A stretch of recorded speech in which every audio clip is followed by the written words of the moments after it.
What's up, pinagpalang araw po sa lahat ng mga nanonood. Reaksyonaryo, musika, opinyon, walang halong filter, iayuven. At panibagong video, panibagong reaction na naman po. At nandito ang bandang Toxic Joe sa Cozy Cove. We're going to have a fresh reaction dahil marami nang nag-react dito at hindi tayo magpapauli. Siyempre, dahil dito sa reaksyonaryo, musika, opinyon, walang halong filter. Like and subscribe kung gusto niyo yung mga ganitong klaseng reaksyon. At syempre, para lagi kayo updated sa mga videos natin sapagkat ang inyong lingkod ay more than 25 years na po sa music, industry and pop music, rock, reggae. I make music on my own, di ba? Of my own. And gospel, of course. And of course, syempre sa Cup of Joe, dalawang vocalists at pakikinggan natin kung paano nila i-interpret ang kanilang song na Multo. Alrighty, so let's do it. Wow!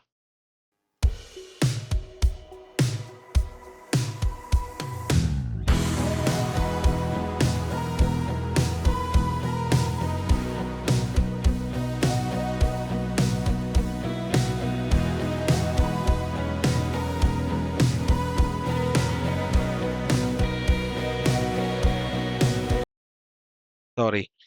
Ang OPM ngayon talagang ambient na ang tugtugan. Ang tunog natin, no, sa lahat. Pinasimulan niya ni sino ba yun? Four of Spades and then nagtuloy-tuloy na hanggang ngayon ambient sound. If you don't have any idea about that, you may, yeah, nandiyan naman si Google. Pero yung sound na parang very warm and very comfortable sa pakinggan, that's the ambient sound. It may be created from or produced sa keyboards or sa guitar effects. So, yeah, ang sarap sa tenga. It's very light, it's very vibing, But yeah, let's listen to this first vocalist. Let's go.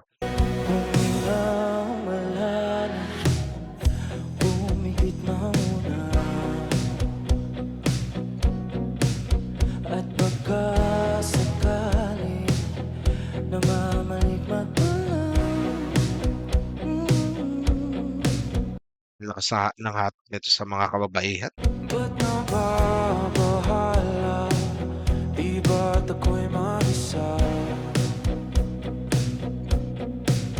Kala ko'y payapa, boses mo'y tumatawag pa. Mas malalim yung boses ni the second vocalist. I'm just calling him second vocalist kasi pangalawa siya eh. Song, but no hate, di ba? No judgment. But yeah, they're both both good looking, malakas ang hatak sa mga kababaihan and they're presenting themselves well. Ang ganda ng kasuotan. So, let's listen more. Boses mo'y tumatawag pa. Yeah. Let's go. Pinauna na ang lahat, di na ba naman aking sukat? Ngunit ba't ba hindi ito pa rin? Hirap na kong intindi. The ungol technique. Ganun. Parang hinahatak, parang tunog violin. Getting that technique, style. Diba?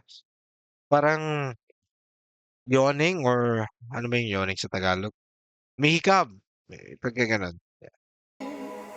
Tanging panalangin, lubayan na sana.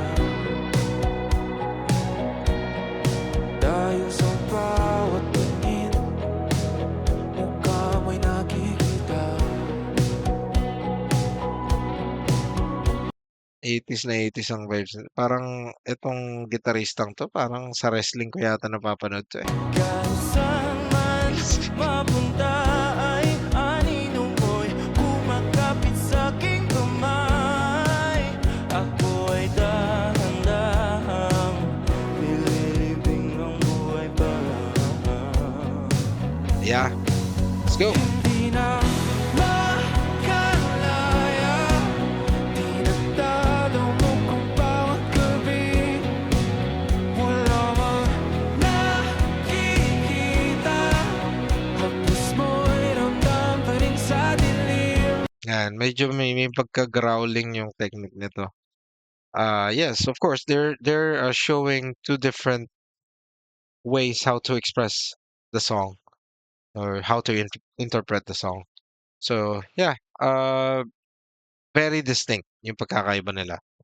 No judgment or I'm just telling you yung techniques nila because you can sound the same as an artist, that you wanted, like Regine Velasquez or Gail Casid or someone else, diba? Using the same technique that they're using. Even, diba, sometimes I can sound like Martin Rivera, Gary V. So, depende yan sa technique. So, I'm just trying to expose the technique that these two singers are using. Hindi na nanaginip, hindi na makagising, pasindi na ng ilaw, minumulto na ako ng damdamin ko, ng damdamin ko. Di mo ba kunting isalin, hindi mo ba sapat pagpapahirap sa'kin? Mataas ang boss. Mataas ang range nito. I'm not sure the second singer, the second vocalist, pero mataas ang range nito. Feeling ko may mas ibubuga pa to. Baka pwede itong maging vocalista ni Jay Duria sa South Border. I'm not sure. I'm just talking about the range, vocal range.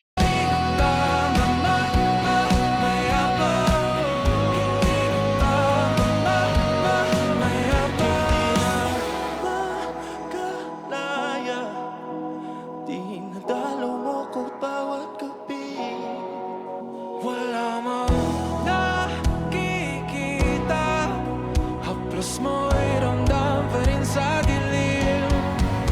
Hindi na nanaginip, hindi na makagising. Well, I don't get it. Why do they need to have two vocalists? Yeah, by the way, it's call nila yun eh. Pasindi na ng ilaw, minumulto na ako ng damdamin ko, ng damdamin ko. Hindi ba kaya isalita, lumipad pa sa akin, pagpapahirap sa'kin? Hindi ba makikita, kaya haplos mo'y Na! ramdam pa rin sa dilim, kaya ba? Oh, I would like to appreciate the vocal technique they're using. Talagang very helpful and nagiging, yeah, distinctive yung tunog ng band kasi napakahalaga nun eh. Kagaya nito, I'm asking bakit kailangan dalawa vocalist be. Ngayon ko lang na-realize that it gives more, a different texture na hinahain nila on the table. Yeah, of course, two vocalists are you would definitely think of who's who, 'di ba? Parang ganun. I mentioned South Border earlier kasi nga si J. Durius is doing on the lower part or lower tone. Pero yung ibang vocalist nila like Luc Mijares, Brix Ferraris, 'di ba? Si Duncan Ramos, so they're doing the higher part ng song. So, yeah, it's giving a different distinct sound and syempre um yeah, personality sa band. So, yeah. I obviously like it. Yeah, of course.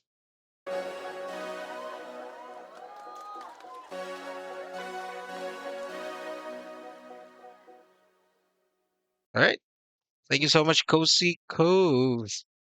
At salamat sa mga nanood sa reaksyonaryo. Ako pong inyong likod, EAFN. Again, like and subscribe sa mga gusto ng mga ganitong klaseng videos. Dahil dito sa reaksyonaryo, musika, opinion, walang halong filter. And maraming salamat sa inyo. Keep on listening, kinig lang tayo. Remember, God loves you, Jesus loves you. And see you on the next video. Peace out. Let's go. May bago na namang kanta tara pakinggan, kung solid ba o baka pwede na yan. damdamin, hataw o sablay. Boses ni kuya, ni ate, hatulan ng may say-say-say. Yay! Reaksyonaryo, musika, opinyon, walang halong filter. Makinig tayo dito together. EI ang pangalan, opinyon ay malinaw. Kung trip mo ang totoo, dito ka tumambay.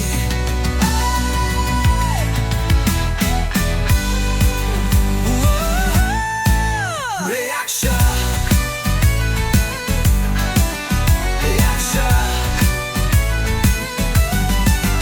Reaksyonaryo, musika, opinyon, walang halong filter. Makinig tayo, dito together. EI ang pangalan, opinyon ay malinaw. Kung trip mo ang totoo, dito ka tumambay. Reaction.